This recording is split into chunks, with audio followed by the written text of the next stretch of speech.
नमस्कार दोस्तों।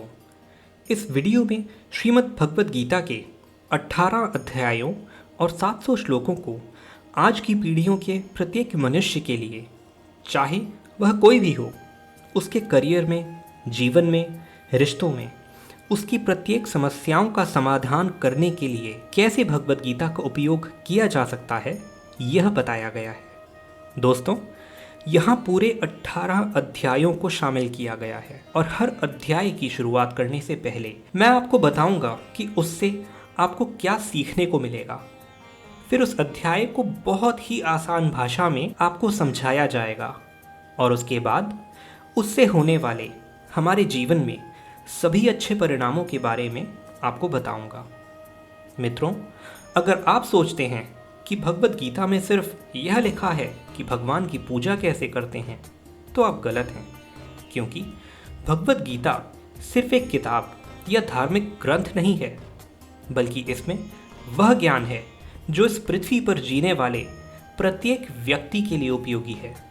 यह गीता हमें सिखाती है कि इस दुनिया में सपने कैसे पूरे किए जा सकते हैं, हमारा व्यक्तित्व कैसे बनता है, कैसे सकारात्मक ऊर्जा उत्पन्न की जा सकती है, खुशी क्या होती है, बड़ी बड़ी समस्याओं का समाधान कैसे ढूंढा जा सकता है, निर्णय कैसे लिए जा सकते हैं, किसी से दूर चले जाने का दुख और उस दुख के समय धीरज कैसे रखा जाए, और भी न जाने बहुत कुछ। जीवन के इस सफ़र में हम सभी अपने सपनों को पूरा करने की इच्छा रखते हैं और यह सच है कि हम सब कुछ अच्छी तरह से पाना चाहते हैं। हर कोई अपने करियर में तेज़ी से आगे बढ़ना चाहता है और संपन्न बनने का सपना देखता है। हम सभी अपने जीवन में बहुत कुछ सिखाना चाहते हैं और सीखना भी, और जीवन के हर पहलू को समझने की कोशिश करते हैं। यह गीता हमें जीवन जीने का सही तरीका बताती है। क्या यह जीवन सत्य है या एक भ्रम? लेकिन क्या हमने यह सोचा है कि हमारे सपनों को पूरा करने के लिए हमें बिना थके, बिना किसी मार्गदर्शन के, बिना सही दिशा के सफलता मिल सकती है? क्या हमारा मनोबल इतना मजबूत होना चाहिए कि हम कभी हार ना माने? हमने कई बार देखा है, हम जब कभी किसी प्रेरणादायक संदेश को देखते हैं तो हमारा जोश तो बढ़ जाता है, लेकिन जैसे जैसे हम अपने कर्मों में लग जाते हैं, वहीं हमारा उत्साह कहीं गायब हो जाता है। हमें अकेले काम करते समय प्रेरणा की कमी महसूस होती है। इसीलिए यह संदेश लंबा हो सकता है, लेकिन यदि हम इसमें दिए गए रहस्य को समझ लें तो हमें किसी और उपदेश को तलाश करने की आवश्यकता ही नहीं होगी। हमें अपने उस लक्ष्य की ओर बढ़ने में मदद मिलेगी जिसे हम अपने जीवन में प्राप्त करना चाहते हैं। लेकिन यह समझने के लिए हमें ध्यानपूर्वक बैठकर इस संदेश को सुनना और समझना होगा कि भगवान कृष्ण ने गीता में कहा है कि हमें किसी को ज़बरदस्ती गुप्त ज्ञान नहीं देना चाहिए। भगवान श्री कृष्ण ने आज की तारीख से न जाने कितने ही युगों पूर्व ऐसा ज्ञान दिया था जो आज 21वीं सदी की दुनिया के लोगों के लिए भी एकदम सही बैठता है। और यह जानकर बड़े बड़े लोग, रिसर्च करने वाले हैरान हो जाते हैं कि ऐसा कैसे हो सकता है कि उस महाभारत के युद्ध के मैदान में दिए गए ज्ञान को पढ़कर Mahatma Gandhi, Albert Einstein, Annie Besant, Sunita Williams, Swami Vivekananda और न जाने कितने ही लोगों ने अपना जीवन बदल लिया। दोस्तों, इस भगवद गीता के ज्ञान में ही एक दुखी और हारे हुए धनुष नीचे गिरा देने वाले अर्जुन को महाभारत के युद्ध से पहले ही युद्ध का सर्वश्रेष्ठ विजेता बना दिया। आपके जीवन में जब खुद को सफलता की ओर बढ़ते हुए दिखाई देते हैं तो आपको यह महसूस हो सकता है कि आप अपने जीवन की सभी समस्याओं के सामने अर्जुन की तरह खड़े हैं और आपके लिए भी एक अद्वितीय गीता का ज्ञान उपलब्ध है और यह आपका अधिकार है। आप उसे समझें और अपने जीवन में उसका मार्गदर्शन करें।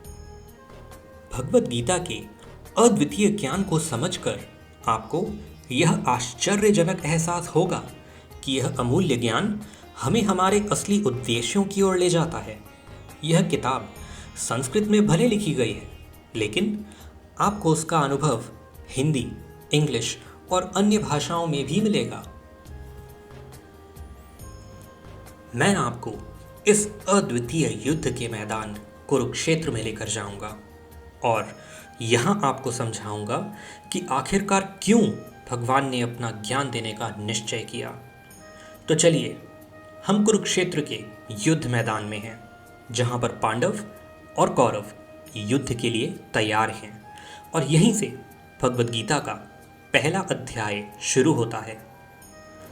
पहला अध्याय अर्जुन विषाद योग, अर्थात अर्जुन की मानसिक दुविधा। दोस्तों, इस परम ज्ञान को जानने से पहले कमेंट में जय श्री राधे कृष्ण अवश्य लिख दीजिए। और इस वीडियो से आपको कुछ भी सीखने को मिल रहा है तो इस वीडियो को लाइक करके चैनल को सब्सक्राइब कर लीजिए और बेल नोटिफिकेशन आइकन को ऑल पर सेट कर लीजिए। तो फिर चलिए आगे बढ़ते हैं। दोस्तों, इस पहले अध्याय से हम सीखते हैं कि कैसे हमारे जीवन में वह चीज़ें हैं जो हमें आगे बढ़ने से रोकती हैं। चाहे हमारे पास ज्ञान का बहुत बड़ा भंडार हो, हमारे पास काबिलियत हो, लेकिन फिर भी हम सही निर्णय नहीं ले पाते और हमारे कार्य में सफलता नहीं मिल पाती। इसके साथ ही हम जानेंगे कि कैसे सपनों को हकीकत में बदलने के लिए मानव परिवर्तित हो सकता है। कौरवों में दुर्योधन के मन में खुशियों की अनगिनत उम्मीदें थीं। उसके पास बड़ी सेना थी, उसके पास गुरु द्रोणाचार्य थे, गुरु कृपाचार्य थे, उनके जैसे असंख्य महान योद्धा थे। पांडवों की सेना में अर्जुन, भीम और पांडवों के 5 भाइयों के साथ भगवान कृष्ण भी थे। अब यह युद्ध पूरी तरह से परिवार के बीच में होने वाला युद्ध बन चुका था। पांडव और कौरव दोनों ही एक बड़े परिवार के थे। इसके बावजूद हर किसी में जीतने का इरादा था। भगवान कृष्ण के साथ अर्जुन ने अपनी सेना को सामने लाकर खड़ा कर दिया ताकि वह देख सके कि उसको किन किन लोगों को मारना है। इस घड़ी में भगवान कृष्ण ने अर्जुन के रथ को मैदान के बीच में लाकर खड़ा किया। वहां कुरुक्षेत्र के मैदान में कौरवों की सेना में अर्जुन के सामने उसके दादा पितामह भीष्म और गुरु द्रोणाचार्य खड़े थे और गुरु द्रोणाचार्य ने ही अर्जुन को तीर चलाना भी सिखाया था। अर्जुन ने युद्ध के मैदान में जहां देखा वहां दोनों ही परिवार के गुरु और शिष्य ही नजर आ रहे थे। इस दृश्य को देखकर अर्जुन बहुत दुखी हुए और कृष्ण से बोले कि यहाँ तो हर कोई मेरा सगा संबंधी है, मैं अपने ही लोगों को युद्ध में नहीं मार सकता। मुझे इस राज्य के लिए तो क्या, अगर कोई तीनों लोगों को भी दे तो भी मैं ऐसा युद्ध नहीं करूँगा जिसमें मुझे अपनों को ही मारना पड़े। गीता के इस पहले अध्याय से हमें यह सीखने को मिलता है कि वास्तविक सोच कैसी होती है। हमें कभी भी नहीं पता होता कि हमारे काम करने का इरादा क्या है, हम किस चुनौती का सामना करेंगे, और जब हम किसी बुरी स्थिति का सामना करते हैं तो हम संयम खो बैठते हैं, घबरा जाते हैं और अपना वास्तविक धर्म भूल जाते हैं। भले ही अर्जुन युद्ध कला में माहिर थे और द्रोणाचार्य के शिष्य थे, लेकिन वे अपने लगाव के कारण कर्म का सही फैसला नहीं ले पा रहे थे। इससे हमें यह सीखने को मिलता है कि जब हम जीवन में आगे बढ़ने के लिए तैयार होते हैं तो हमें अपने लगाव को खुद से दूर रखना चाहिए। मित्रों, आप इसे इस तरह से समझ सकते हैं। मान लीजिए आपको किसी व्यक्ति से गहरा प्यार है, लेकिन वह व्यक्ति आपके प्यार को समझने का मन नहीं रखते। इसके बदले में आपको उसके प्रेम को प्राप्त करने के लिए मोहित नहीं होना चाहिए, क्योंकि लगाव किसी भी रूप में हानिकारक हो सकता है। जब तक यह लगाव है तब तक आप अपनी आत्मा के धर्म को पूरा नहीं कर सकते। गीता का दूसरा अध्याय सांख्य योग, यानी कि प्रकृति में मनुष्य का विश्लेषण करना है। मनुष्य 5 तत्वों से बना है: आग, पानी, मिट्टी, हवा और आकाश। अंत में मनुष्य इसी में मिल जाता है। भगवान श्री कृष्ण ने अर्जुन को बताया है कि जीवन में सबसे बड़ा योग कर्म योग है। भगवत गीता के दूसरे अध्याय से हमें भावनात्मक संतुलन के बारे में पता चलता है। आत्मा, मृत्यु, पुनर्जन्म और निर्णय लेने के बारे में सीखने को मिलता है। यहाँ हमें गुस्से के सबसे बड़े कारण और उनके समाधान के बारे में भी बताया गया है। जब अर्जुन ने युद्ध करने से मना किया तो सारथी श्री कृष्ण ने कहा, हे अर्जुन, यह तुम्हें अचानक से क्या हो गया है? तुम जैसा महान योद्धा ऐसी बातें करे शोभा नहीं देता। इसलिए अपने इस मन की कमजोरी को छोड़कर युद्ध के लिए फिर से खड़े हो जाओ। इस पर अर्जुन ने कहा कि इस युद्ध से बेहतर है कि मैं एक भिखारी बन जाऊं, क्योंकि मेरे पास यहाँ तक तो अपनी ज़िंदगी का कोई विशेष लक्ष्य ही नहीं है। मेरे पास सही और गलत का ज्ञान नहीं है राघव, इसलिए मैं आपसे मार्गदर्शन मांगता हूँ। श्री कृष्ण मुस्कुराए। क्या कोई इंसान उनसे कुछ मांग सकता है और वो नहीं देंगे? यहीं से शुरू होता है भगवत गीता का ज्ञान, जिसमें आपको भी अर्जुन की भावनाओं को जानना होगा और समझना चाहिए। श्री कृष्ण अर्जुन को बोले, क्या तुम अचानक से डर रहे हो? तुम्हें डरना नहीं चाहिए, क्योंकि यह लोग तुम्हारे मारने से ही मरेंगे और तुम्हें ही उन्हें मारना होगा। इन सब लोगों का पिछले जन्म से और आगे के जन्म के साथ कोई संबंध नहीं है। वे भी तुम्हारे जैसे अनादि हैं। इसलिए जैसे कि तुम अपने पुराने कपड़े बदलकर नए पहनते हो, वैसे ही आत्मा शरीर को छोड़ देती है। हे अर्जुन, तू किसी मरे हुए इंसान को जीवित नहीं कर सकता, क्योंकि जीवन और मृत्यु का नियंत्रण सिर्फ मेरे पास है। तू तो उनकी मौत का सिर्फ एक कारण है, और यह लोग मरने के बाद भी मेरे ही पास आएंगे, क्योंकि वे शरीर हैं ही नहीं, वे तो आत्मा है। और आत्मा को किसी भी तरीके से नष्ट नहीं किया जा सकता। आत्मा अगले जन्म के लिए इस शरीर को त्याग देती है। जिस प्रकार तू अपने पुराने कपड़े बदलकर नए पहनता है, इसी तरह से जैसे कोई कछुआ खुद को खुद में ही समेट लेता है, वैसे ही मनुष्य अपनी इच्छाओं को वश में कर लेता है। जो व्यक्ति अपने मन की सभी इच्छाओं और कर्मों के परिणाम को सोचना छोड़ देता है, वही स्थिर बुद्धि कहलाता है। जिसके मन से हर प्रकार की भावना का डर और क्रोध खत्म हो जाता है, वही मनुष्य शांत रहता है। जब हम अपनी इच्छाओं को पूरा करने के बारे में सोचते रहते हैं, तो हमें वह इच्छाएं अच्छी लगने लगती हैं, तो हमें उन इच्छाओं को पूरा करने का मन करता है।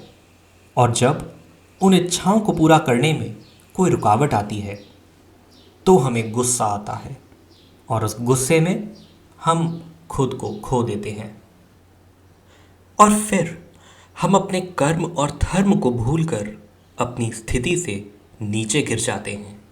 लेकिन जो व्यक्ति अपनी इच्छाओं को वश में करके उनका गुलाम नहीं होता, उसका अंतर्मन शुद्ध रहता है और उसके दुखों का अंत हो जाता है। और जब उसके दुख समाप्त हो जाते हैं, तो उसकी बुद्धि स्थिर हो जाती है। लेकिन जिसकी इच्छाएं और कामनाएं उसके मन से नहीं जाती हैं, वह मनुष्य कभी शांत नहीं हो पाता। और जब शांति ही नहीं मिल पाएगी, तो वह खुश कैसे रहेगा? उसकी हालत तो उस नाव की तरह होती है जिसको उसकी इच्छा की किसी भी दिशा में ले जाने की छूट मिल सकती है। स्थिर बुद्धि वाले प्राणी समुद्र की तरह स्थिर रहते हैं, और इसी प्रकार के जीव मृत्यु के बाद मेरी शरण में आते हैं। मित्रों, अब हम इस अध्याय की वास्तविकता पर आते हैं। आप में से कई लोग होंगे जिन्होंने अपने प्रियजनों को खो दिया है, और आज तक आप लोगों में से जिन्होंने भी अपने प्रियजनों की मृत्यु का दुख नहीं झेला है, उन्हें यह जान लेना चाहिए कि उनके जीवन में भी उनके अपने किसी प्रिय की मृत्यु एक दिन अवश्य होगी, लेकिन उस वक्त उदास होने की कोई आवश्यकता नहीं है, क्योंकि भगवान ने ही स्मरण करवाया है कि हम अपने जीवन से पहले भी इस संसार में नहीं थे और मृत्यु हो जाने के बाद भी नहीं रहने वाले हैं, और इसलिए मृत्यु का डर नहीं होना चाहिए। इसका कारण यह है कि या तो हम परमात्मा में हमेशा के लिए मिल जाएंगे या हमारा पुनर्जन्म होगा, और जब सभी लोग अंत में एक ही जगह मिलेंगे तो फिर विलाप करने का क्या मतलब रह जाता है। और यही प्रकृति का नियम भी है। और आपको स्मरण रहे कि हम कोई शरीर नहीं, हम तो केवल आत्मा हैं और उस परमात्मा के अंश हैं। और अगर हमें बनाने वाला ईश्वर है तो हमें उनमें ही मिलने का प्रयास करना चाहिए, उनमें ही लीन हो जाना चाहिए। यह संसार तो एक भ्रम है जिसे उस परमात्मा ने बनाया है। हमने देखा था कि अर्जुन निर्णय लेने में असमर्थ थे।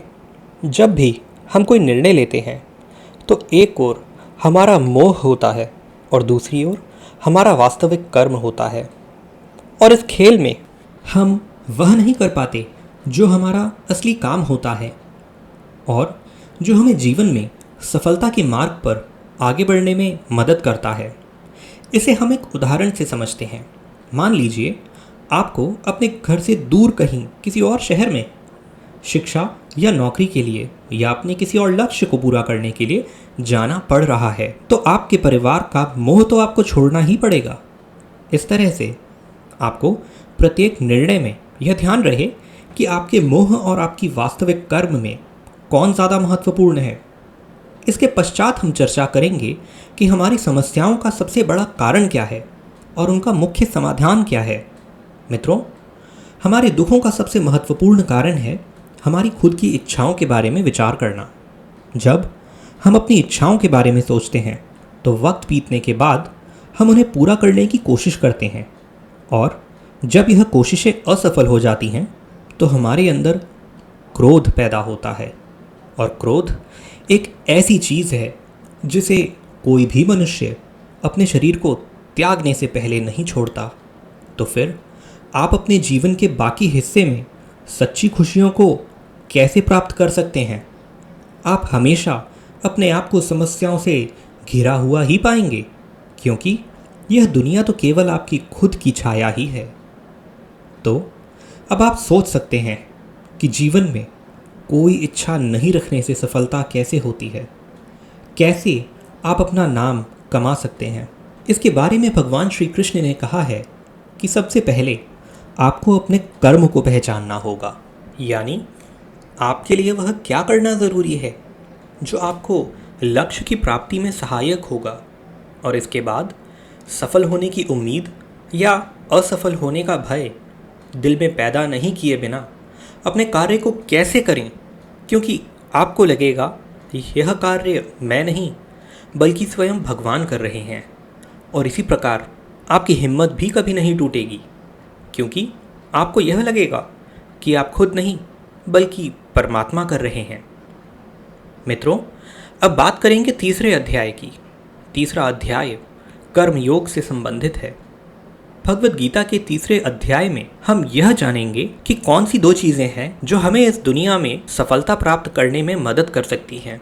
हम इसमें यह भी समझेंगे कि हम क्या हैं और कैसे हम अपने मन को नियंत्रित कर सकते हैं। हम अपनी बुरी आदतों को कैसे छोड़ सकते हैं और अपने मनचाहे लक्ष्य को कैसे प्राप्त कर सकते हैं। अर्जुन ने पूछा, क्या ज्ञान कर्म से ज़्यादा महत्वपूर्ण है? आप तो सन्यासी बनने की बात कर रहे हैं, लेकिन फिर भी युद्ध करने की सलाह दे रहे हैं। भगवान, कृपया बताइए, मैं ज्ञान का मार्ग चुनूं या कर्म का मार्ग? ऐसे में मुस्कुराकर श्री कृष्ण ने उत्तर दिया कि इस संसार में मैंने खुद को भी दो प्रकार के योग दिए हैं। एक है ज्ञान योग और दूसरा है कर्म योग। तुम मनुष्य हो और तुम अपने शरीर के कर्मों को पूरी तरह से छोड़ ही नहीं सकते। तुम्हें हर दिन काम करना पड़ेगा, जैसे कि तुम खाना खाते हो, सांस लेते हो, और अगर तुम अपनी इच्छाओं को किसी भी प्रकार से रोकने की कोशिश करोगे तो तुम्हारे मन में कभी भी यह संदेह नहीं होने वाला कि तुम अपनी इच्छाओं के बारे में नहीं सोचोगे। इसका अर्थ है कि तुमसे जाने अनजाने में कर्म तो हो ही रहा है, क्योंकि तुम मनुष्य ही तो हो, तो तुम अपने धर्म से भी बंधे हो। इसीलिए तुम्हारे लिए संन्यास के रास्ते की जगह कर्म का रास्ता ज़्यादा सही है। मतलब ज्ञान योग या सांख्य योग की जगह कर्म योग होगा। इसलिए तुम यह सोचो कि यह काम तुम नहीं कर रहे हो, बल्कि तुम्हारा शरीर प्रकृति का गुलाम होकर कर रहा है। फल की इच्छा किए बिना अपना कर्म योग करो, क्योंकि अगर तुम अपने आप को स्वयं के कर्म का करने वाला नहीं मानोगे तो मैं तुम्हारा कर्ता बनूंगा, और जब मैं तुम्हारा कर्ता बनूंगा तो तुम्हें बिना मांगे ही वह सभी सुख सुविधाएं दूंगा जिसकी तुम्हें ज़रूरत होगी।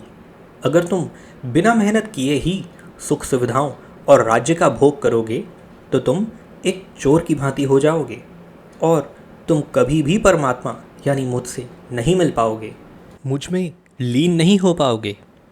जिस तरह से महान लोग खाने के लिए नहीं बल्कि जीने के लिए खाते हैं, उसी तरह से तुम भी परिणाम के लिए नहीं बल्कि भलाई के लिए युद्ध करो। हे अर्जुन, तुम मनुष्य में सबसे बड़े हो, इसीलिए जैसा तुम करोगे ठीक वैसा ही तुम्हारी संतान या आने वाली सभी पीढ़ियां करेंगी। अर्जुन, तुम मुझको ही देख लो, मैं तो भगवान हूँ। भला मुझे किसी काम को करने की क्या आवश्यकता है? पर मैं इसलिए अपना काम करता हूँ क्योंकि मनुष्य की आत्मा मेरा ही तो एक छोटा सा हिस्सा है, और जैसा मैं करूँगा वैसा ही फिर मनुष्य करेगा, और इस तरह से तो पूरी सृष्टि ही नष्ट हो जाएगी।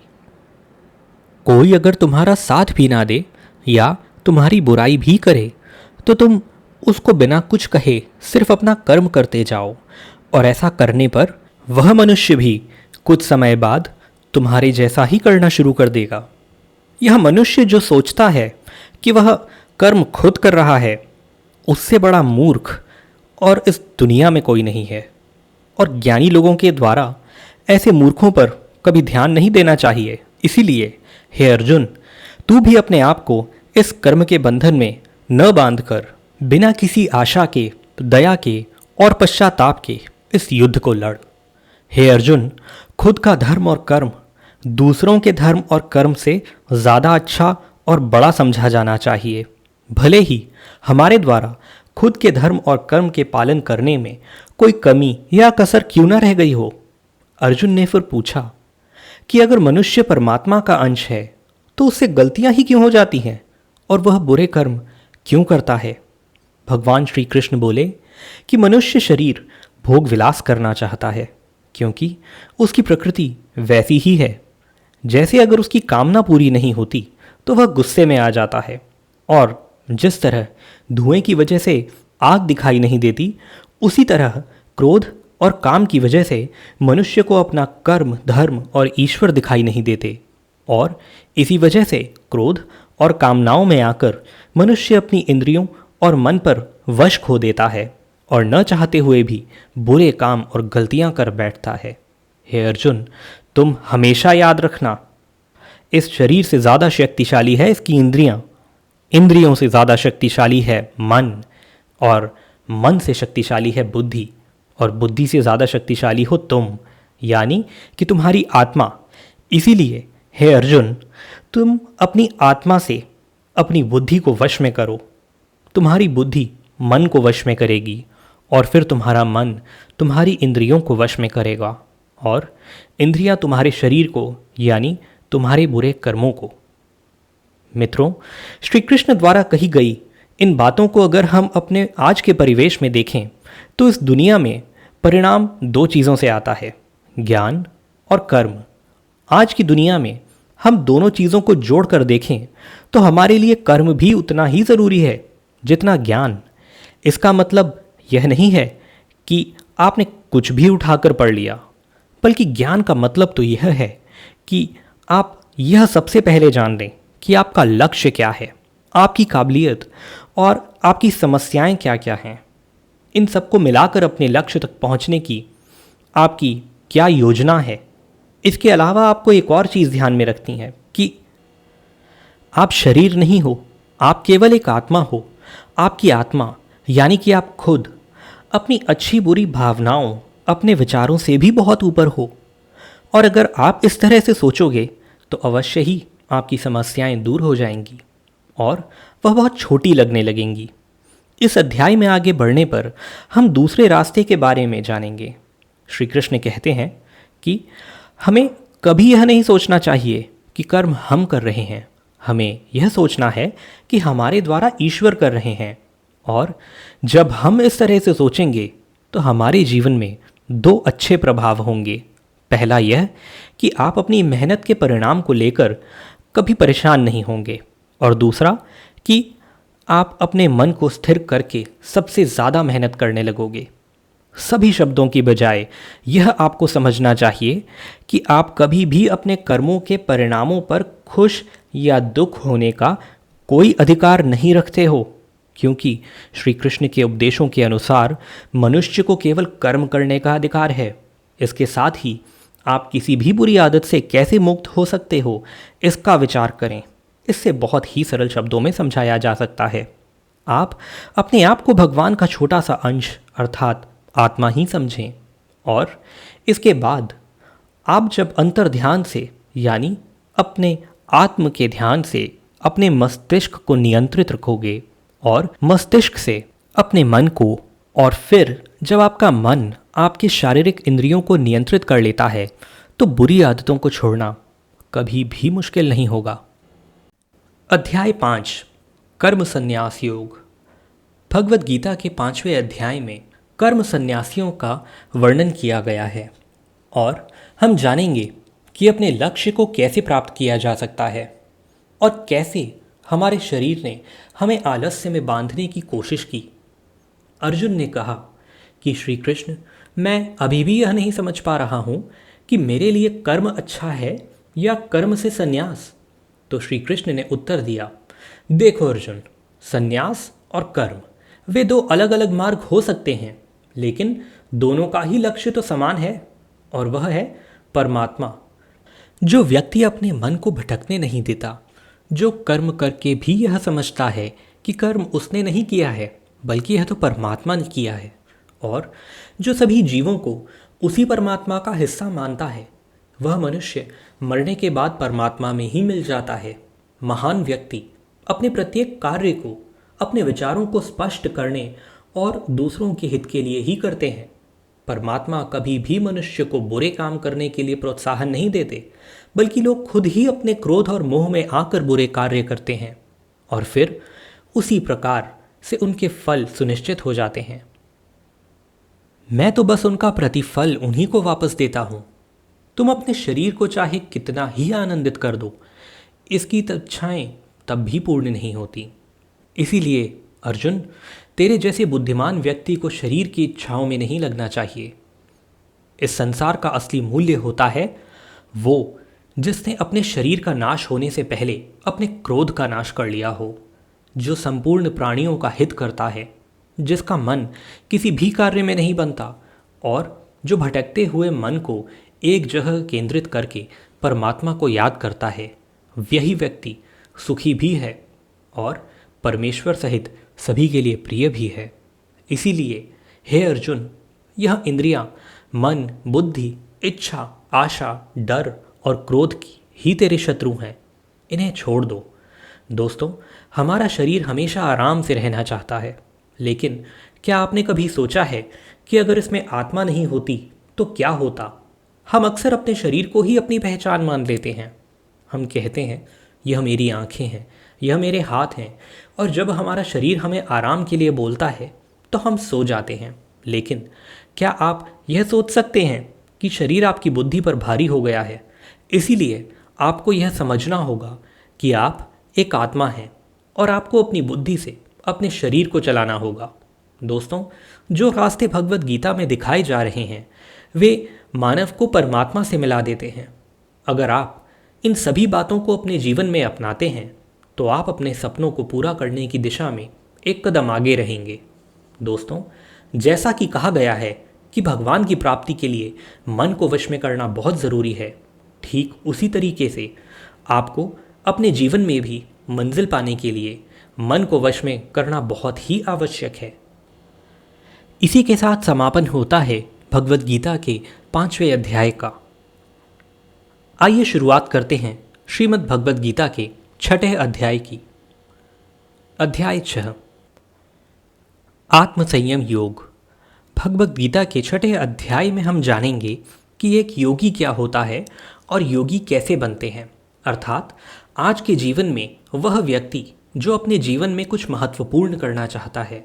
इसके साथ ही हम यह भी जानेंगे कि क्या होता है अगर आपने इस जीवन में बहुत मेहनत की लेकिन फिर भी आपका सपना पूरा नहीं हुआ। श्री कृष्ण बोले,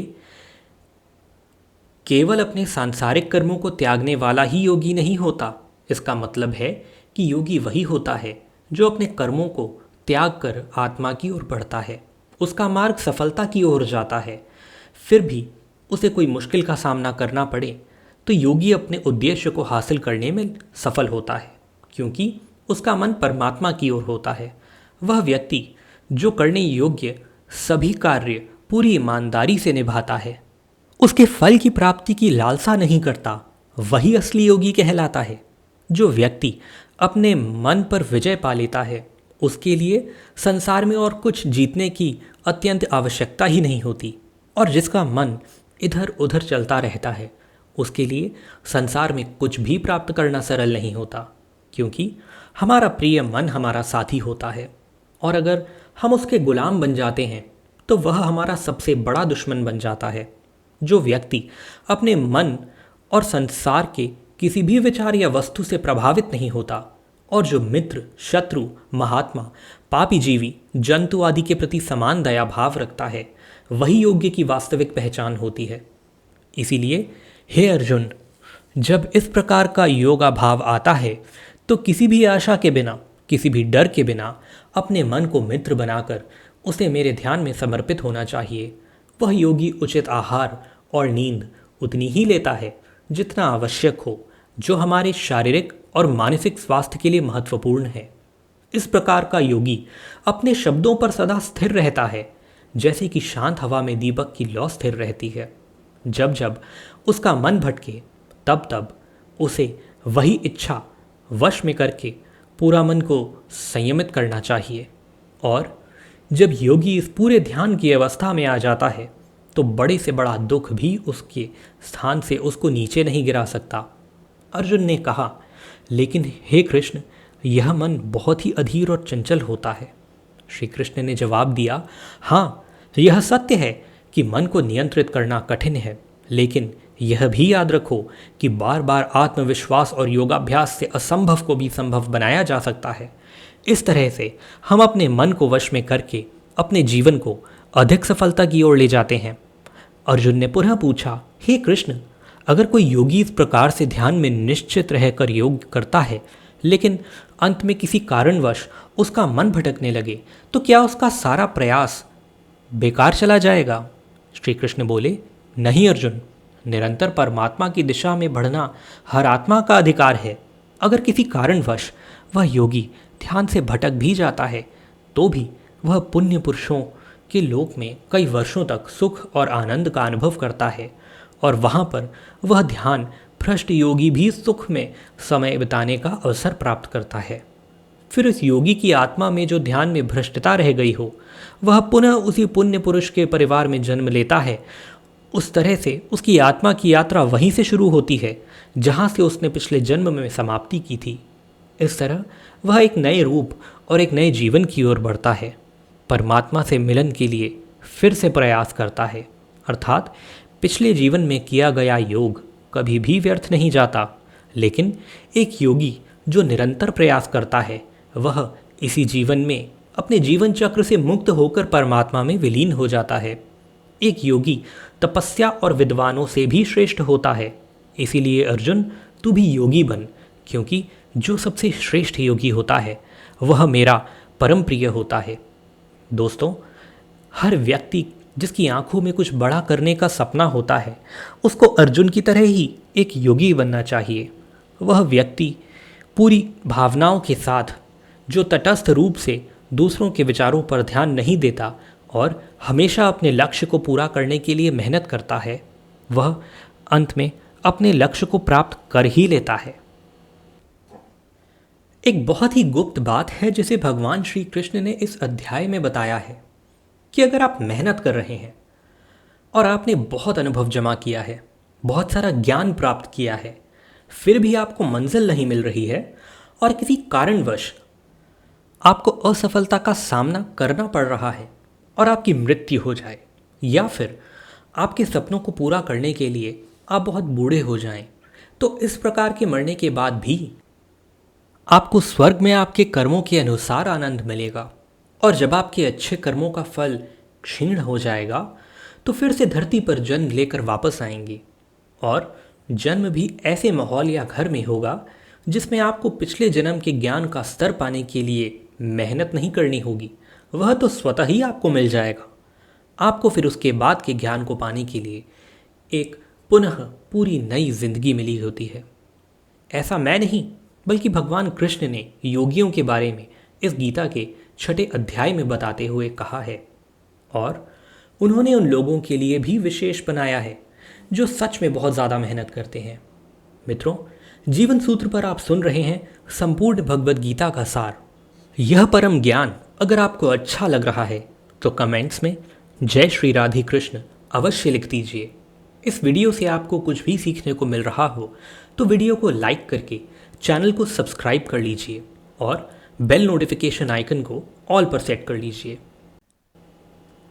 अब हम बात करेंगे श्रीमद् भगवद गीता के अध्याय 7 यानी ज्ञान विज्ञान योग की।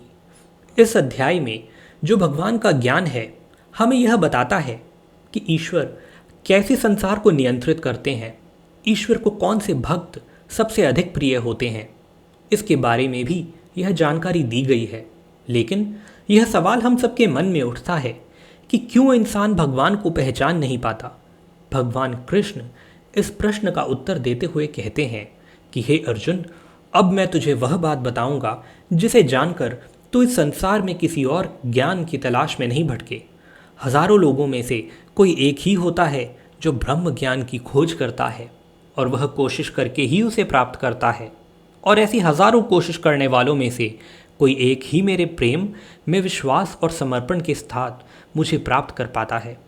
मेरे 2 रूप हैं, एक जन रूप जिसमें पृथ्वी, वायु, जल, अग्नि और आकाश के साथ ही मन, बुद्धि और अहंकार है।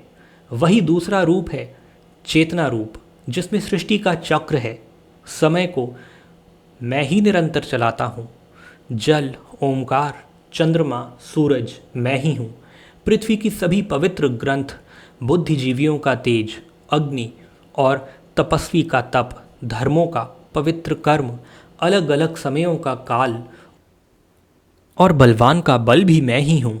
इस संसार के लोग सांसारिक गुणों के बंधन में जकड़े हुए हैं, इसीलिए मैं किसी को अपने असली रूप में दिखाई नहीं देता हूँ, और वास्तविकता में यह संसारी गुण भी मेरी माया ही तो है। मगर जो मनुष्य इस मोह माया को तोड़ देता है वह मेरा भक्त बन जाता है। माया के जाल में फंसे हुए मूर्ख लोग मेरी शरण में नहीं आ सकते हैं, और कोई भी भक्त 4 विभिन्न प्रकार से मेरी पूजा करता है। कोई प्राप्ति की इच्छा रखने वाला, कोई दुख के समय मुझे याद करने वाला, कोई मुझे पहले से ही जान लेने वाला। लेकिन इन सब में से मुझे सबसे अधिक प्रेम करने वाला ज्ञानी भक्त पसंद है। यानी चारों भक्त दयावान होते हैं, लेकिन ज्ञानी पुरुष तो मानो मेरा ही रूप है। जिन्होंने मुझे बहुत सारे जन्मों से माना है उनकी आत्मा मुझ में ही मिल जाती है। जो भक्त किसी इच्छा की पूर्ति के लिए किसी देवता की पूजा करते हैं, उनकी आस्था में मैं ही वह देवता बन जाता हूँ, और उस भक्त को अंततः वह देवता प्राप्त हो जाते हैं। इस फल की अवधि समय सीमित होती है। अगर कोई भक्त मेरी पूजा करने के लिए किसी भी तरह का प्रयास करता है तो मैं उसे अपना बना लेता हूँ, जबकि दूसरी तरफ वो मूर्ख जो मुझे जन्म लेने और मरने वाला मानते हैं वह मुझे प्राप्त नहीं कर पाते हैं। मैं भूतकाल, वर्तमान और भविष्य को जानता हूँ, हालांकि श्रद्धा रहित लोग मुझे नहीं जान सकते।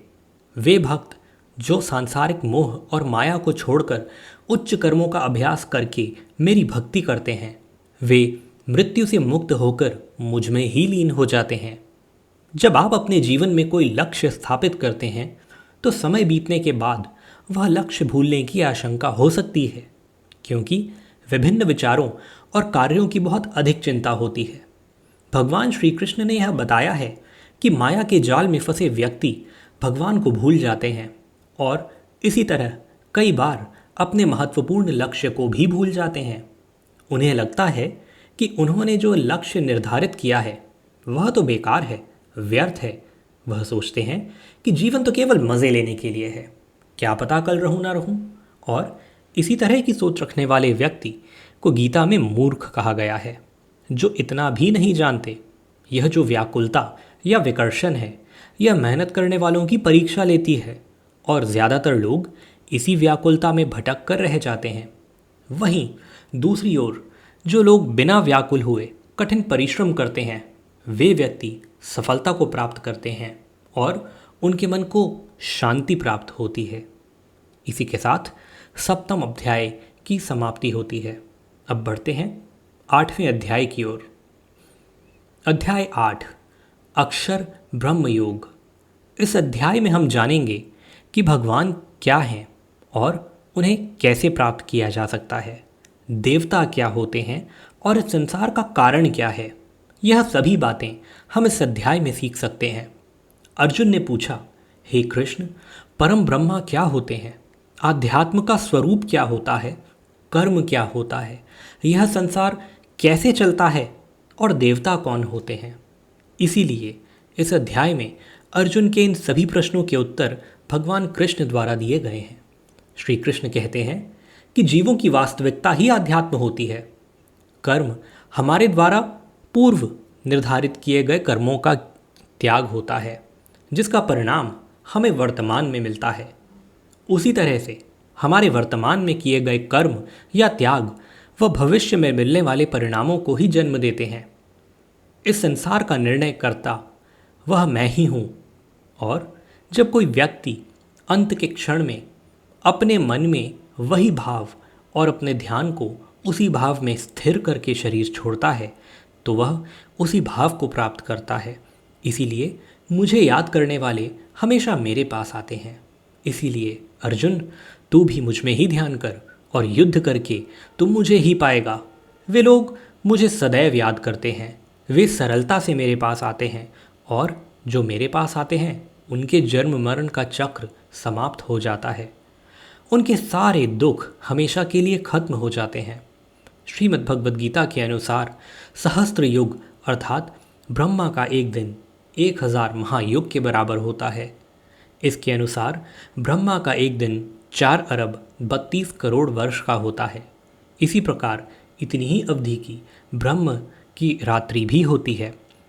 ब्रह्मा के एक दिन की सुबह में ही पूर्ण संसार का निर्माण होता है और रात के प्रारंभ में ही वह संसार फिर से ब्रह्मा में ही समा जाता है और इस चक्र में लगातार पुनर्जन्म का चक्र चलता रहता है। लेकिन जो मेरे भक्त होते हैं उन्हें शीघ्र ही इस चक्र से मुक्ति मिल जाती है। इसीलिए हे अर्जुन, मैं तुझे वो 2 मार्ग बताता हूँ जिससे लोग या तो मोक्ष को प्राप्त करते हैं या फिर से इस संसार में उन्हें वापस आना पड़ता है। जब सूर्य का प्रकाश होता है तो शुक्ल पक्ष चल रहा होता है और सूर्य उत्तरायण में होते हैं। जब कर्मयोगी जो शरीर छोड़ने वाला होता है और मेरे पास हमेशा के लिए आता है, जब रात्रि होती है तो कृष्ण पक्ष आता है और सूर्य दक्षिणायन में मौजूद होता है। उस समय पर कर्मयोगी अपने शरीर को त्याग कर परलोक में जाते हैं और वहाँ बहुत समय तक आनंद सुख भोगते हैं। फिर संसार में उन्हें वापस आना ही पड़ता है। केवल एक योगी ही इस रहस्य को समझकर सभी कर्मों के फल के मोह को छोड़कर परम ब्रह्म में मिल जाता है। अब हम इस अध्याय को आजकल के समय में देखें तो वह लोग जो अपने लक्ष्य को हमेशा के लिए यादगार बनाना चाहते हैं उन्हें बहुत ही मेहनत करनी पड़ती है, क्योंकि जैसा श्री कृष्ण ने बताया है यह संसार का चक्र बहुत बड़ा है और लोग आते जाते रहते हैं। लेकिन वो लोग जो अपने जीवन में अद्वितीय निश्चय रखते हैं उन्हें ज्ञान योगी और कर्म योगी बनना होता है। ब्रह्मा का एक दिन बहुत लंबा होता है। इसका मतलब है कि यह ब्रह्मांड बहुत पहले से मौजूद है और बहुत आगे तक रहेगा। हमारा जीवन इस ब्रह्मांड के सामने बहुत छोटा होता है। इसीलिए हमें ऐसा नहीं होने देना चाहिए कि हम सिर्फ अपने सपनों में खो जाएं और ब्रह्मा के दिन की शाम हो जाए। इसी के साथ आइए बढ़ते हैं अध्याय 9 की ओर, जो है राज विद्या राजग योग के ऊपर। यह अध्याय हमारे मानसिक और आत्मिक जीवन को उसके स्वभाव और दिव्यता के साथ जोड़ता है और उसके मध्य संतुलन को बनाए रखना सिखाता है। इस अध्याय में हम यह भी जानेंगे कि जब हम अलग अलग देवी देवताओं की पूजा करते हैं तो इससे क्या होता है, तो ऐसा क्यों करते हैं, उसके परिणाम क्या होते हैं। श्री कृष्ण कहते हैं कि वह मनुष्य जो मुझ में श्रद्धा नहीं रखते, वे इस संसार में बार बार दुख झेलने के लिए आते जाते रहते हैं। मैं इस संसार को बार बार उत्पन्न और समाप्त करता हूँ। मैं ही मनुष्यों को उनके कर्मों के अनुसार फल देता हूँ, पुनर्जन्म देता हूँ, लेकिन मुझे अपने कार्य का कोई भी घमंड नहीं है। मैं ऐसा करते हुए भी इस कर्म के बंधन में नहीं फंसता। सब कुछ करते हुए भी मैं नहीं मानता कि मैं कुछ कर रहा हूँ। मेरी माया जाल में फंसने वाले और मुझे समझने में असमर्थ लोग और बेकार की आशा और निरर्थक काम करने वाले लोग हमेशा इसी संसार में बंधे रहते हैं। वह वेदों को पढ़कर स्वर्ग की प्राप्ति के लिए मेरी पूजा करते हैं।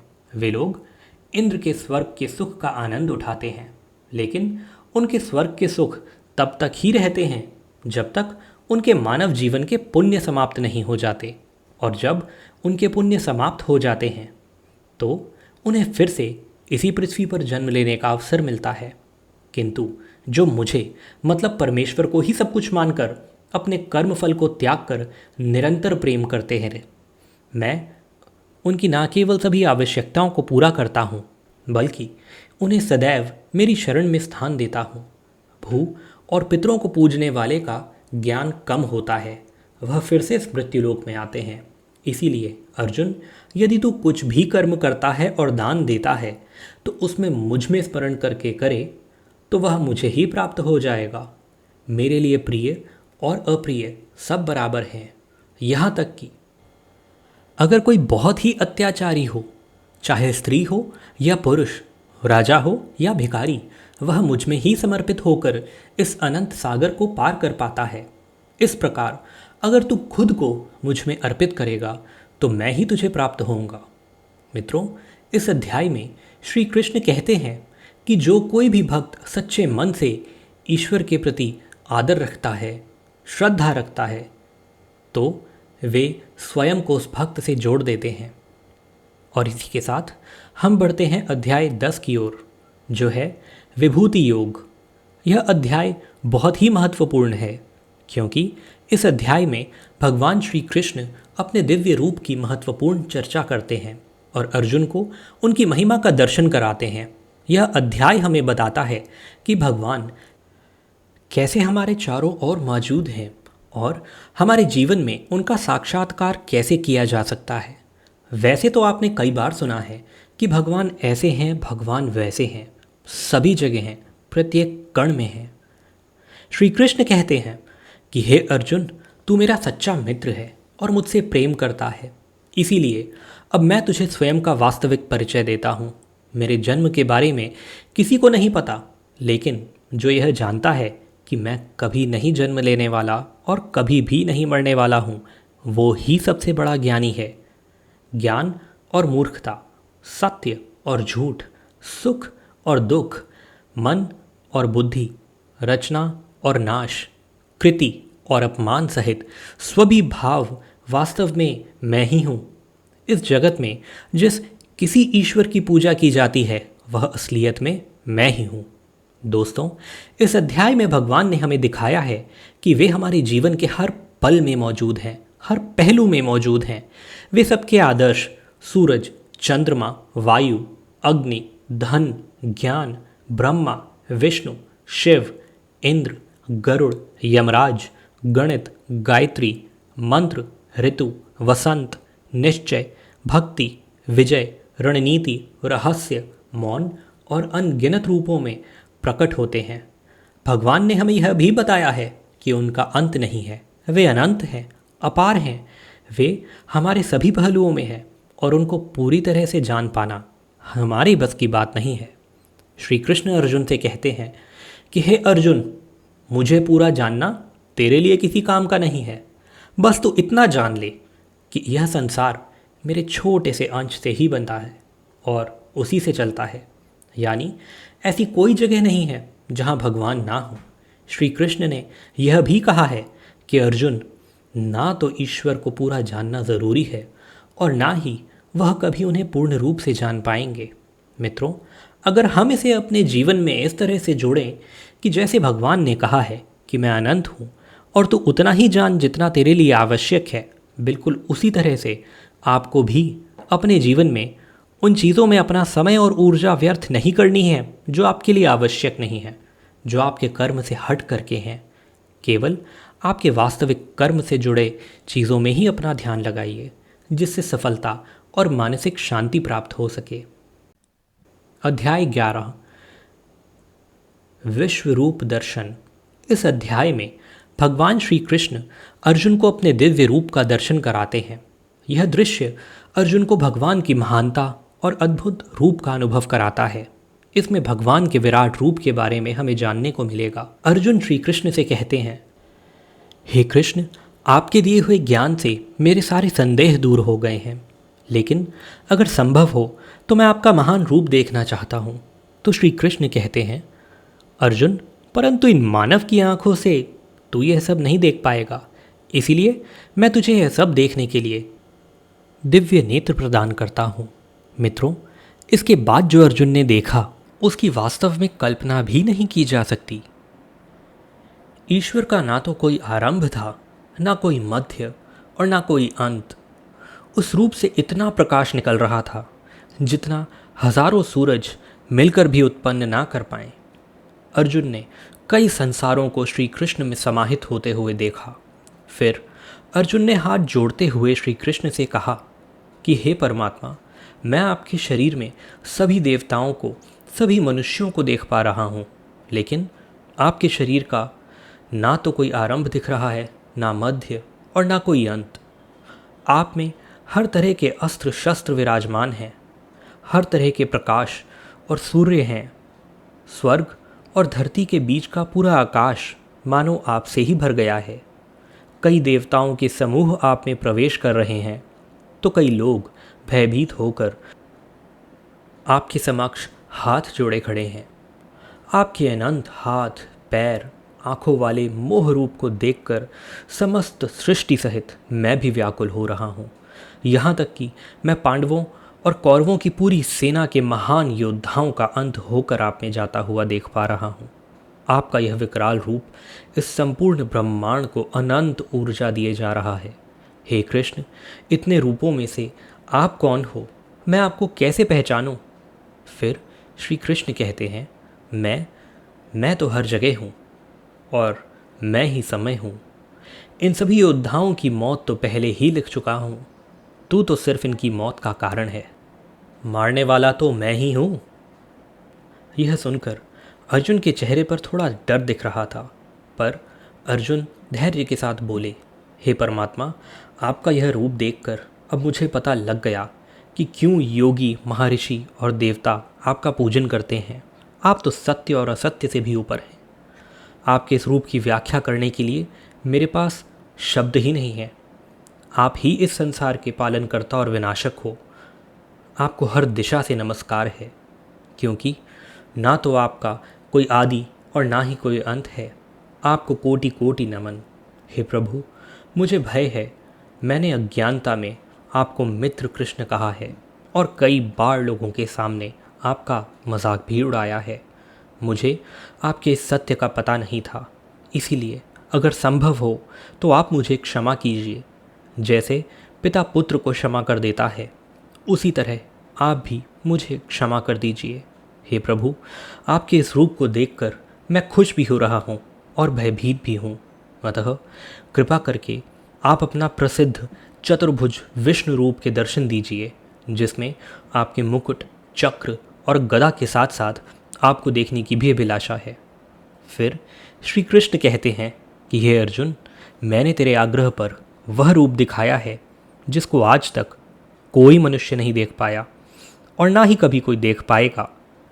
तू मेरे इस रूप को देखकर इतना व्याकुल मत हो जाना और भयभीत भी मत होना, और अब तेरी यह इच्छा भी पूरा कर रहा हूँ। अब तू मेरा चतुर्भुज विष्णु रूप देख। भगवान श्री कृष्ण ने इस प्रकार से अपना चतुर्भुज रूप अर्जुन को दिखाया और उसका साहस बनाया, और अंत रूप से अर्जुन की व्याकुलता को दूर भी किया। अब अर्जुन कहते हैं कि हे कृष्ण, अब आपके इस रूप को देखकर मुझे तृप्ति मिल गई है। तो फिर कृष्ण बोले, अर्जुन, जो चतुर्भुज रूप तुमने अभी देखा है, उसे देखने के लिए तो देवता भी कामना करते हैं। इस चतुर्भुज रूप को किसी भी यज्ञ, दान और तप से नहीं देखा जा सकता, परंतु अर्जुन, जो तेरी तरह मेरा परम भक्त है, वो अंत में मुझे ही प्राप्त होता है, इसीलिए यह रूप तुम देख पाए हो। मित्रों, गीता के इस अध्याय से आप आज के समय में भी यह सीख सकते हो कि अगर हम सच्चे मन से मेहनत करते हैं तो कई बार सफलता को पाने के बाद हमें लगता है कि हमने इतनी मेहनत कर ली, और जब सफलता आती है तो लगता है कि यह तो ज़्यादा ही मिल गया, मैंने तो इतनी मेहनत ही नहीं की थी। और मित्रों, यही महान लोगों का एक सद्गुण होता है कि वह मेहनत तो करते हैं, लेकिन उनको यह आभास ही नहीं होता कि कितनी मेहनत कर ली। यही महान लोगों की महान सोच होती है। अब हम बढ़ते हैं अध्याय 12 की ओर। अध्याय 12, भक्ति योग।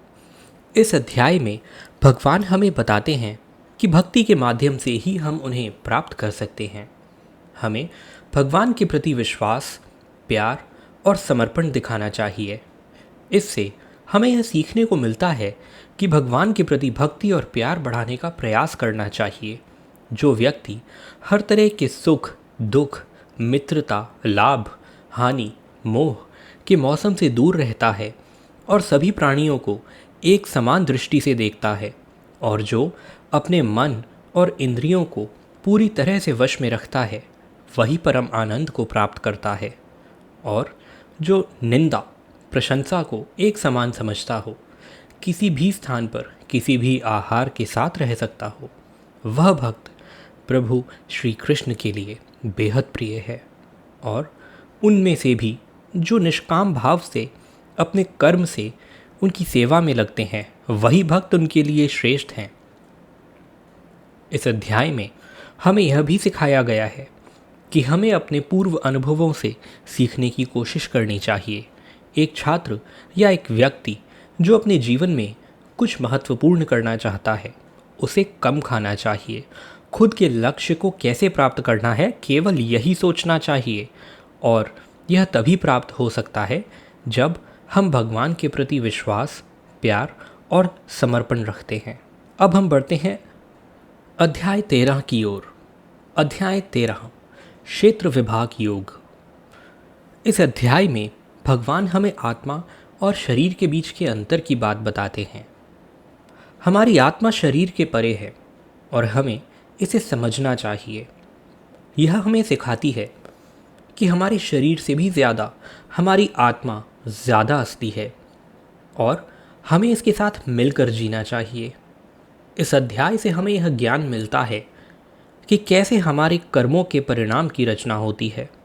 श्री कृष्ण हमें बताते हैं कि यह शरीर एक क्षेत्र है, जैसे कि खेत एक क्षेत्र होता है। खेत में हम बीज बोते हैं और सही समय पर वह फल देते हैं। इसी तरह से हमारे जीवन में भी हम कर्म के बीज बोते हैं और उसका सही समय आने पर हमें फल मिलता है। इसीलिए शरीर को क्षेत्र कहा गया है। इस क्षेत्र के ज्ञान की विभिन्न तरीकों से विद्वानों द्वारा व्याख्या की गई है, जिसमें पंच महाभूत, मन, बुद्धि, अहंकार और सभी इंद्रियां शामिल हैं। साथ ही सुख, दुख, चेतना, शरीर, धैर्य और विकार भी इसमें शामिल हैं। श्री कृष्ण कहते हैं, परम ज्ञान क्या होता है, इसका उत्तर मैं तुझे दूंगा। मानव में कोई भी गुण हो, वह गर्व करने योग्य नहीं होता। हमें किसी भी प्राणी को सताने का कोई अधिकार नहीं है। हमें दूसरों के प्रति क्षमा भाव रखना चाहिए। हमें गुरु की सेवा करनी चाहिए। हमारी मन और वाणी में सरलता होनी चाहिए।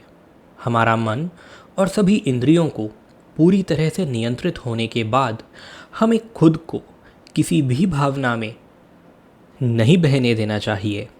हमें संतान, जीवन साथी, घर और धन के मोह में नहीं रहना चाहिए। हमें अच्छे और बुरे में समान भाव रखना चाहिए और ऐसे लोगों से दूरी बनानी चाहिए जो किसी के साथ स्वार्थपूर्ण होते हैं। हमें एकांतवास में अपने मन को शुद्ध करना चाहिए और हमें परमेश्वर में पूरी तरह समर्पित और ध्यान मग्न रहना चाहिए। हे अर्जुन, अब मैं तुझे परम ब्रह्म के बारे में कहूँगा जो सर्वव्यापी है। वह सब इंद्रियों के साथ भी इंद्रियों के बिना है और वह निर्गुण होकर भी सभी गुणों के साथ है। वह सभी सजीवों और निर्जीव में है। वह दूर भी है और पास भी है, लेकिन फिर भी जानने में नहीं आते। वह ब्रह्म की तरह जीवन उत्पन्न करते हैं, विष्णु की तरह पालन और शंकर की तरह विनाश भी करते हैं। वह अलग अलग कालों में होते हुए भी एक जैसे लगते हैं और एक ही काल में भी अलग अलग तरह के होते हैं। यह माया का भी महामाया है, परम से भी परम है और सभी प्राणियों के साथ उनके हृदय में निवास करता है। परंतु इसके बाद भी यह जानने योग्य है कि हे अर्जुन, इस प्रकृति और पुरुष का भी कोई आरंभ नहीं है, क्योंकि प्रेम और घृणा और तीनों तरह के गुण यथार्थ सतार्जित भी प्रकृति से ही आते हैं। कार्य और कार्यों को करने वाली इंद्रियां भी प्रकृति से ही उत्पन्न होती हैं। प्रकृति से जन्मा मनुष्य प्रकृति के ही गुणों को भोगता है और इन्हीं गुणों के साथ ही उसका जन्म और मरण तय होता है। इसी तरह से जो भी मनुष्य और प्रकृति के ज्ञान को जानता है वह कर्म करता हुआ भी मुझे प्राप्त होता है और मुझ परमात्मा को हर मनुष्य अपने अलग अलग तरीके से पाता है। और जो मंद बुद्धि होते हैं वह तो इस ज्ञान को सुनकर और मेरी प्रकृति को जानकर ही वह भी मृत्युलोक से मुक्त हो जाते हैं। यह अध्याय हमें सिखाता है कि हमारे शरीर के बाहर हमारी असली आत्मा है और हमें उसके साथ मिलकर रहना चाहिए। और इसी के साथ अब हम बढ़ते हैं अध्याय 14 की ओर। अध्याय 14 गुण त्रय विभाग योग अर्थात गुणों का महत्व। इस अध्याय में भगवान गुणों के बारे में बताते हैं, सत्व, रजस और तामस के गुण। श्री कृष्ण कहते हैं, हे अर्जुन, अब मैं तुझे संसार के उन 3 गुणों के बारे में बताऊंगा जो आत्मा को शरीर से बांधते हैं, जिन्हें जानकर कोई भी मनुष्य मुझे पा सकता है। ये 3 गुण हैं, सत्व, रजोगुण और तमोगुण। सत्व गुण सभी गुणों में श्रेष्ठ है और यह ज्ञान और सुख से जोड़ता है, कामना और आसक्ति से उत्पन्न होता है। जो कर्म और उसके फल में बनता है, रजोगुण, मनुष्य को कर्म करवाता है और उसे अविचल नहीं रहने देता। यह कामना और आसक्ति से उत्पन्न होता है। तमोगुण मनुष्य को बोझिल और आलस्य और निद्रा में बाधित करता है। यह 3 गुण मनुष्य की प्रवृत्ति को प्रभावित करते हैं। जिस प्रकार सत्व गुण बढ़ जाता है तो मन में शांति और ज्ञान बढ़ता है, ठीक ऐसे ही जब रजोगुण बढ़ जाता है तो मन में लालच और स्वार्थ का आभास होता है। तब तमोगुण बढ़ता है। तमोगुण में अंधकार होता है और व्यक्ति मनोबल को खोने का अनुभव करता है। यह तीनों गुण जो भी वश में करके इन तीनों गुणों के बारे में जान पाए, वह अपने कर्तव्य को पालन करते हुए संसार से मुक्त हो जाता है और मुक्त होकर वह परम ब्रह्म को प्राप्त होता है। दोस्तों, यही तीनों गुण सभी के जीवन में महत्वपूर्ण हैं। अगर आप सकारात्मक परिणाम की कामना करते मेहनत करते हैं तो यह निश्चित नहीं है कि आपको खुशी होगी या आपको दुख होगा। इसीलिए इस अध्याय से हमें यह सीखने को मिलता है कि हमें सत्व गुण को विकसित करना चाहिए, जो शांति और ज्ञान का प्रतीक है, जिससे हमारे जीवन में आध्यात्मिक उन्नति होती है और समय समय पर हम अपने गुणों की परीक्षा करके उन्हें सुधार सकते हैं। अध्याय 15 पुरुषोत्तम योग। इस अध्याय में भगवान हमें आत्मा की अमरता के बारे में बताते हैं। हमारी आत्मा हमारे शरीर से बड़ी होती है। श्री कृष्ण कहते हैं कि हमारी आत्मा अविनाशी है और इस संसार में हमारे कर्म हमारे भविष्य को प्रभावित करती है। हमें इस बारे में जागरूक रहना चाहिए और यह समझना चाहिए कि हमारे कर्मों के परिणाम हमारे अगले जन्म में हमें प्राप्त होते हैं। इसीलिए हमें सत्वगुण, रजोगुण और तमोगुण को समझने के और उनके संतुलन बनाए रखने का प्रयास करना चाहिए। आत्मा हमें मुक्ति की ओर ले जाती है और हमें अपने कर्मों को सावधानी से चुनना चाहिए ताकि हम सब कुछ सही दिशा में ले जा सकें। इसी तरह से हम परम ब्रह्म की प्राप्ति कर सकते हैं और सभी व्यक्ति के निरंतर निहित परमात्मा को पहचान सकते हैं। इस अध्याय से हमें यह सीखने को मिलता है कि हमें सत्व गुण को बढ़ाने का प्रयास करना चाहिए और अपने अंदर तमोगुण और रजोगुण को कम करने का प्रयास करना चाहिए, जिससे हम अपने जीवन में सफलता और आत्मा की मुक्ति की दिशा में आगे बढ़ सकें। अध्याय 16 द्वास सुर संपद विभाग अर्थात गुणों का विभेद। इस अध्याय में भगवान हमें दैव्य और असुरी प्रकृति के बारे में बताते हैं। दैव्य प्रकृति वाले लोग धर्म, सच्चाई और प्रेम को प्राथमिकता देते हैं, जबकि असुरी प्रकृति वाले लोग अहंकार, क्रोध और द्वेष की दिशा में आगे बढ़ते हैं। श्री कृष्ण कहते हैं कि दैव्य स्वभाव वाले लोग अपने मन को शुद्ध रखते हैं, परमात्मा को याद करते हैं और सुख दुख को समान भाव से सहते हैं।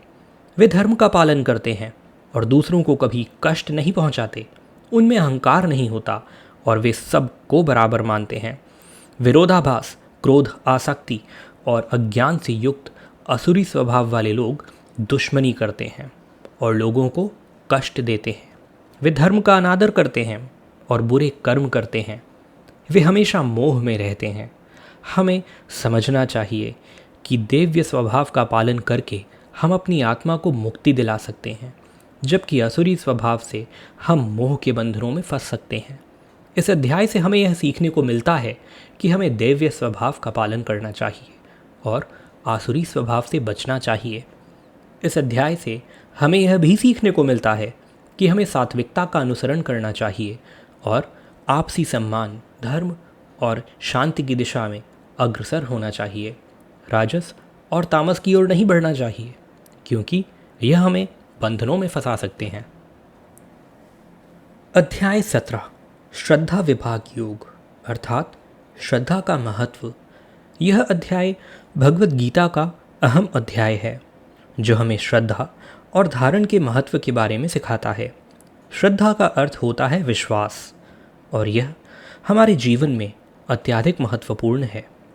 इस अध्याय में भगवान हमें बताते हैं कि हमें अपने कर्मों को ईमानदारी से करना चाहिए और अपनी धारणाओं में स्थिर रहना चाहिए। हमें विश्वास से धर्म का पालन करना चाहिए। इससे हमारे जीवन में सुख, शांति और सफलता की प्राप्ति होती है। श्री कृष्ण अर्जुन से कहते हैं कि हे अर्जुन, हमें कर्मों को सही तरीके से करना चाहिए और उन्हें ईश्वर के लिए समर्पित करना चाहिए। श्रद्धा और हमारे पूर्व कर्म हमारे जीवन को पूर्ण बनाते हैं और हमें ईश्वर के प्रति प्यार और आस्था का एहसास कराते हैं। इसीलिए श्रद्धा से ही हम सफलता को प्राप्त कर सकते हैं और हमें हमारे कर्मों को ईश्वर के लिए समर्पित करना चाहिए। अध्याय 18 मोक्ष संन्यास योग। दोस्तों, इस अध्याय में हमें त्याग और संन्यास के बीच परस्पर संबंधों के बारे में बताया गया है और इसीलिए यह अध्याय बहुत ही ज़्यादा महत्वपूर्ण हो जाता है, क्योंकि त्याग और संन्यास के रास्ते भी मोक्ष की प्राप्ति की जा सकती है। अब वह कैसे, चलिए इस अध्याय में जानते हैं। वास्तव में त्याग और संन्यास एक ही है। इस पूरे गीता ग्रंथ का सार आपको इसी विचार में मिलेगा। इसीलिए आपको इस अध्याय को ध्यान से सुनना चाहिए। अर्जुन ने सवाल किया कि हे कृष्ण, मुझे त्याग और संन्यास के बारे में जानना है, कृपा करके इसके बारे में बताइए। श्री कृष्ण ने कहा, हे अर्जुन, इस संसार में कुछ लोग कर्मों के फलों को छोड़ने को ही त्याग कहते हैं, और अगर कर्मों को ही त्याग दोगे तो उसे संन्यास कहते हैं। कुछ लोग सभी कर्मों को दोष भरा मानकर उनका त्याग करने के लिए बोलते हैं और कुछ लोग यह बोलते हैं कि यज्ञ, तप और दान वाले कर्म कभी भी नहीं त्यागने चाहिए। इसीलिए अर्जुन, अब तू मेरे से त्याग और संन्यास की अच्छी तरह से समझ ले। इन दोनों में से सबसे पहले मैं त्याग के बारे में बताऊंगा और यह त्याग भी 3 तरह के होते हैं: सात्विक, राजस और तामस। यज्ञ, तप और दान, यह तीनों त्याग के योग्य नहीं हैं, बल्कि फल की इच्छा के बिना किए जाते हैं। यज्ञ, तप और दान यही सात्विक त्याग कहे जाते हैं। मतलब जो शास्त्रों में किया गया कर्म और धर्म है, जिसमें फल और आसक्ति नहीं है, उसको सात्विक त्याग कहा जाता है। किसी अन्य कारण से किए गए अगर किसी कर्म का त्याग किया जाता है तो उसे तामस त्याग कहते हैं।